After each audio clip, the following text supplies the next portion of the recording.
ప్రియమైనటువంటి వారులారా, దేవుని ఘనమైన శ్రేష్టమైన నామం పేరట మీ అందరికీ పునరుద్ధానపు దిన శుభములు తెలియజేస్తున్నాను.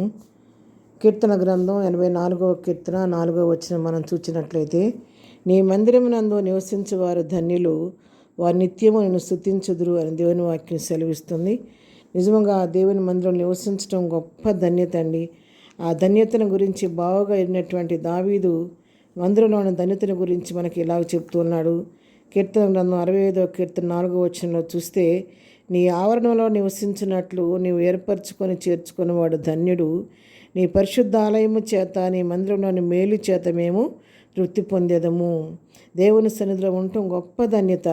దేవుని సన్నిధిలో ఉంటే గొప్ప దేవుని యొక్క మేలుని మనం పొందుకొని తృప్తిపరచబడుతూ ఉంటాము. అందుకే కీర్తనాకారుడు ఎప్పుడు కూడా దేవుని సన్నిధిని ప్రేమిస్తూ ఉన్నాడు. 23వ కీర్తన 6వ వచనంలో కూడా చూస్తే, నేను బ్రతుకు దినములన్నీ కృపాక్షేమములే నా వెంట వచ్చును, చిరకాలము యెహోవా మందిరం నేను నివాసము చేసేదని అంటున్నాడు. దావీదు యొక్క తృష్ణ చిరకాలం, తన జీవితకాలం దేవుని మందిరంలో గడపాలని ఆశపడుతున్నాడు. ఆ సన్నిధి కొరకు నిత్యం వెతుకుతూ ఉన్నాడు.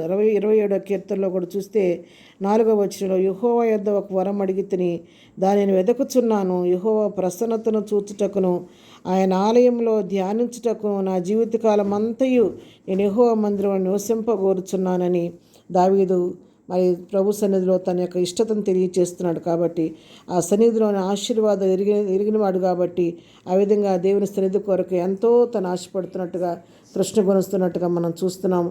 నిజంగా దేవుని మందిరంలో ఉండటం ధన్యత, ఎందరికో లేని భాగ్యాన్ని ప్రభు మనకు అనుగ్రహించాడు. కాబట్టి అటు ధన్యతను పొందుకున్న మనం ధన్యజీవులం. కాబట్టి ఈ దినం పునరుద్ధాన దినం మనము కూడా దేవుని సన్నిధిలోకి వెళ్ళి ధన్యతను అనుభవించి ప్రభు కృపలో బలపడి ప్రభు చిత్తానుసారంగా ముందుకు సాగిపోదాం. అలాంటి కృపా ధన్యత ప్రభు మనకందరికీ దయచేయునుగాక. ఆమేన్.